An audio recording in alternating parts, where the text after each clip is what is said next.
Hi guys, it's Blackie. Okay, today we're going to talk about my tarp shelter set, and I'm going to talk about 3 of my favorite tarp setups and what advantages each one of those have.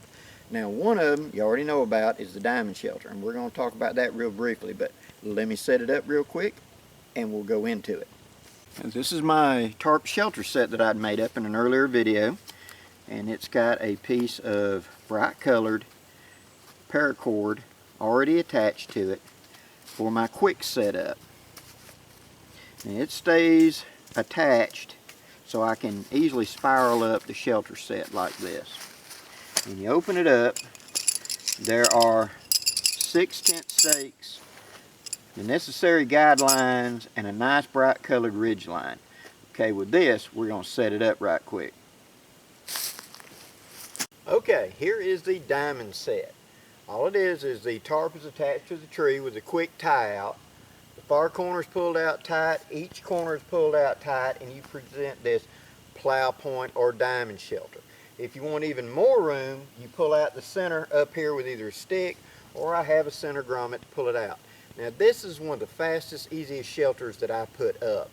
It's quick for inclement weather and things like that, and if I pack leaves and debris from the underside along that edge, I don't get any air coming underneath. I don't get rain blowing underneath. I can face it toward oncoming storms and weather, so it will sheet off of this more easily. Putting a fire here in front of it will easily heat the shelter. And this is one of my favorite winter shelters for using with a fire, because this will capture the heat and roll it around me up under it. So this is a quick, easy up shelter that only requires the cord that's already attached to the tarp and 3 stakes. That's it. And a stick you're carrying if you want to make it higher, or get one on the site. Either way, it's the fastest, easiest tarp shelter I know to put up.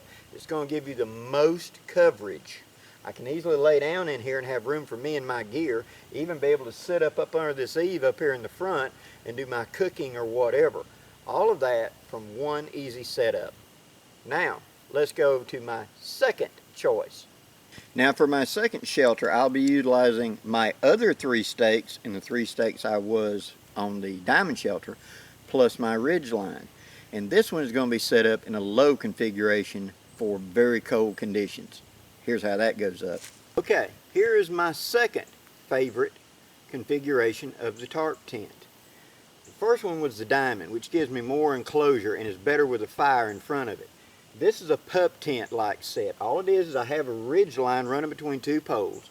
The tarp is staked at 6 points, the 2 front corners, the 2 middle, and the 2 back over that line, and that pulls it tight. This makes a low tent, big enough really for 2 men, but 1 man in gear is what it really is. Now where this design is really the best is when you're not going to be able to have a fire.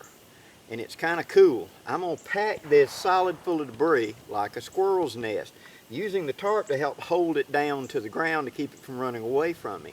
In the middle of it, I'm going to fill it up almost to the peak with dry leaves or dry pine straw or something, and then I'm going to wiggle in there all on top of it with my sleeping apparatus and get into it. So it's more than anything a bivvy. It's a hooch. It's a quick basha. It's a place to sleep in a hurry.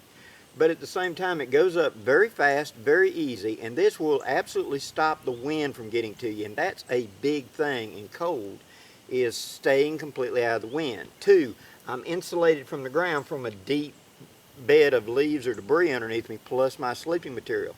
So I'm trapping warm air around me, and I'm at the same time insulating myself from the ground and any wind or convection. This is the way to do it. And I try to put it sideways to any prevailing wind. I do want the ends open because I want a little bit of air to go through. You never want to lay down in extreme cold and just take a tarp and throw over you. There is the danger because of your breath, that your breath is going to cause frost on that tarp, and that could glue to the ground and freeze to the ground. Back in the 1980s, I was aware of a young lady that had gone to a national park and was obviously arrived very late, and instead of striking out on the trailhead, she simply got out beside her car, at the edge of the trailhead, and threw a tarp over and laid down on the ground on her sleeping mat.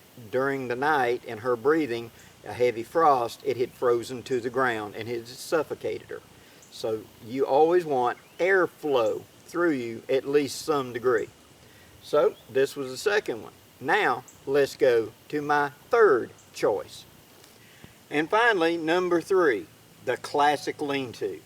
I've got a ridgeline right here that's running from one tree to the other, and I use my quick connects to hook my tarp to it very easily. Then I simply pull out my 2 lower corners and stake them. So this requires 2 trees, the ridgeline, the tarp, and only 2 stakes. It has advantages and disadvantages. What this is really good for is a sunshade. This is something I just want to get out of, a little mist or a little light rain or sun or something like that. It's quick shade. It's very airy, and if it's very hot temperatures, I get a lot of airflow under here. I can still put a fire out here in front if I want a little warmth captured. And like I talked about with the diamond, I can also pull this up due to the tie out in the middle to make myself much more headroom in the middle, or much more access for like 2 people to sit under it or whatever. But even then, there's more than enough room under here to stretch out, lay down, do whatever you need to do and sleep. And I've slept underneath such a tarp many, many times. It is the most basic of the tarp's design, is this classic lean-to. It requires the minimum amount of gear. So these 3 shelters, the diamond shelter for enclosed, trying to be out of the weather and still have a fire in front. For the pup tent down low, really cold, they can't have a fire. And for the lean-to to have a classic look and also have rain resistance, sun resistance, and still have a little bit of airflow around you all the time. Those 3 shelters are my number 3 favorite picks for tarp shelters. So, in conclusion, there are many, many kinds of tarp setups. It is the most versatile shelter that we carry. I saw a chart one time that had 70 some odd, 75, 78 separate ways to set up a tarp shelter. And it's by far the most versatile. You can always find a way to set it up for whatever conditions you're in.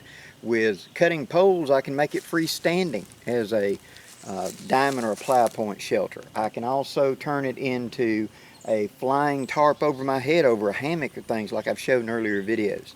So it has the greatest chance to give you the shelter that you need with the minimum amount of gear, all from a small little shelter pack that big. That's why that's my tarp shelter system. Now, if you'd like to know how I configured this, I will put a link in my video back to the video where I created it and show you step by step all the components that I utilized for it. It's one of my favorite shelters, and it's one that normally goes with me when I go to the field. Hope you enjoyed this, guys. Please leave any questions or comments. And until next time, I'm Blackie, wishing you safe journeys. Have a great day, guys.